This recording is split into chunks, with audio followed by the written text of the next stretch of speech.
All right, so you are ready to submit your book order through Mackin. Just a couple of things. You don't need to have an allocation set to start creating a list. Anyone can go ahead and create a list. So that should have been the first thing you wanted to do. You could go to My List, create a new list. The only thing that's required is the list name. So you don't need to have that fund code, which is your allocation, to put in that drop down. You just need the name. Go ahead and you want to populate your cart or your list so that you have all the items that you're ready to submit. Now, in this particular account, you can see in the account section there is a balance and it says district allocation. So you have to have this here for you to submit because you have to have money to attach to a list or a cart. If it's not there, that means that you either did not let us know you are purchasing all Mackin, or we have not finished getting quotes for your supplemental to subtract the difference so that we would know how much you have to spend with Mackin. Okay, so this cart does have this amount, so I'm ready to submit. Um, if you don't ever see this screen, if you click on OMS, it will always bring you back so that you can see and make sure there's an account there. So I'm going to go ahead and go to the list that I prepared, and it is called eBooks 2016. A couple of other things that you can do. If you go to See All List, you can actually look at a summary of your list from there, which gives you a breakdown by Dewey, format, etc. So you can kind of get a screenshot of exactly what your cart is or your list is looking like. Okay, so I'm going to go ahead and submit this one. So I'm going to go ahead and look at my list here.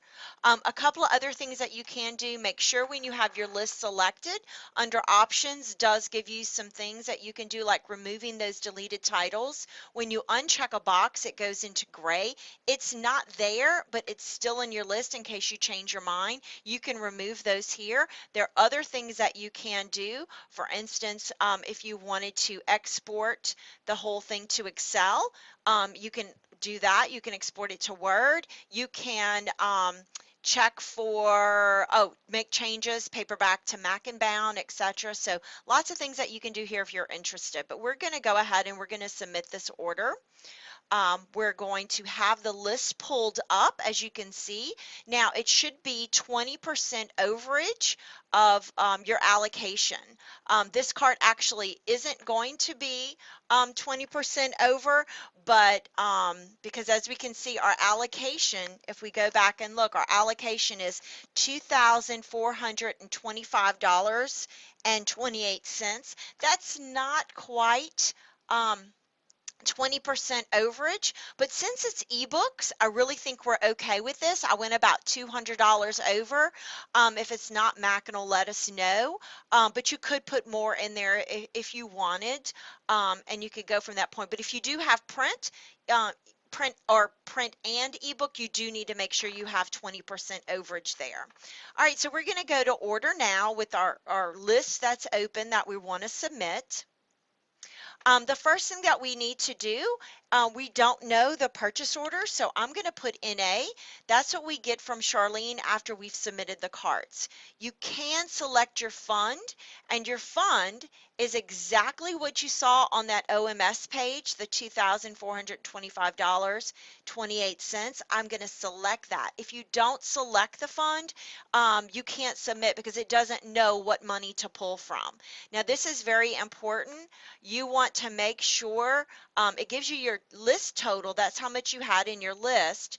But for dollar amount, you have to put the exact same number that you see in the fund. So here I'm going to do 242528, the exact same number. Because if you put less, you're not going to get all your money.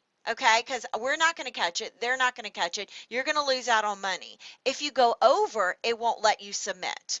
Okay, so exact same number for fund and for dollar amount. Tax is 0, and we're going to go ahead and update. Now, even though it has this nasty little message up here, that was already there. You can see I did a successful update right there. So I'm ready to order now. I'm going to select the order now button, and it's going to bring me to a screenshot. It is going to let me know here so I can see I did purchase all ebooks, but you can kind of get an idea of what you purchased. There's your dollar limit that we put in.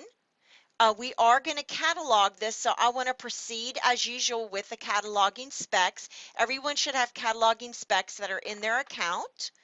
I'm going to click on Next down at the bottom, Shipping and Billing. And this is where if you had already submitted an order previously, your school would show here. But as I click the down arrow, it says choose a school. So I actually need to add a school because this is the first time this school is submitting an order. So I'm going to go to click on add, and I'm going to do Buchanan Elementary, since this is the name of the school. Okay, I'm going to put in the email here. I'm going to go ahead and just put in my email. Um, Whoops, that is not my email. That's my email. So that I will get the email to make sure that it's submitted. You would put in your email. You would not put in my email here. Put in yours. Okay, and again, these things will show up the next time you submit. Now, for shipping address, there we don't have one. As I said, if the school had a previous order, it would be in the drop down. So I'm going to go ahead and add one. Or even if you had one and maybe it had a different librarian's name, you can always select that and then choose the edit. We don't have anything to edit, but you could actually edit that. So I'm going to go ahead and just put our information. So I'm putting in Krista McAuliffe. You would not put in Krista McAuliffe because we don't want to receive your books. You would put in your own school name there. We're going to put library services. You might would want to put your name here. Because remember, this is where they're shipping the books to you. Since these are ebooks, I'm really not too worried because they're not going to be shipping books anywhere. And I'm going to put the address. I'm going to finish this out for you. And we know we're in Louisiana and 70815. And I'm going to go ahead and put Charlene's number. Let's let them call her, not me. All right. Now, in this case, this is the same billing address. So I'm going to just click this to save a little bit of time and say OK. So now I see the shipping address is here, which is going to be your school, but in this case, it's Krista. And then here, since I said I wanted it also to be billing, the billing would pop up here as well. Now remember, if you haven't submitted an order, you're going to put your information under shipping and you're going to put our information under billing. So you would do add if you had not submitted before, and you would put Krista McAuliffe Center, Library Services, and our address, which is 1230 Goodwood Boulevard, and of course Baton Rouge, 70815, and Charlene's number 226-7611. All right, so remember, you're shipping, we are billing. Okay, now if you later outside of your district allocation wanted to order some books through Mackin with your own funds, then you would be shipping and you would be billing. But that's not in the case of the district allocation because we are paying those bills for you. So I'm going to go to payment next. And the payment we're going to choose is a purchase order. Now remember, if we don't know the purchase order, okay, so I had NA, that's what Charlene is going to put in later when we get that information. Don't put 0 because that's actually a number, so that would be a purchase order number. Put NA is fine.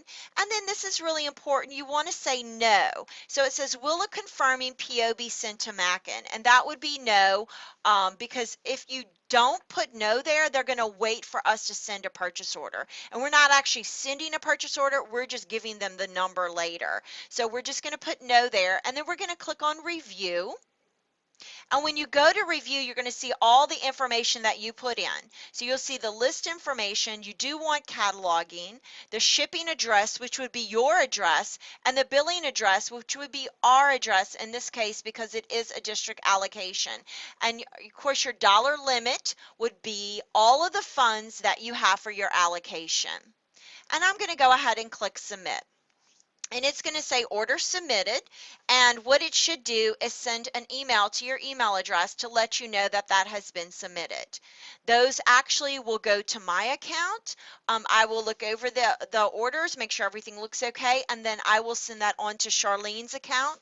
And then what Charlene will do is once she has the purchase order, she will go in and put in that number for us, and then she will submit that to Mackin.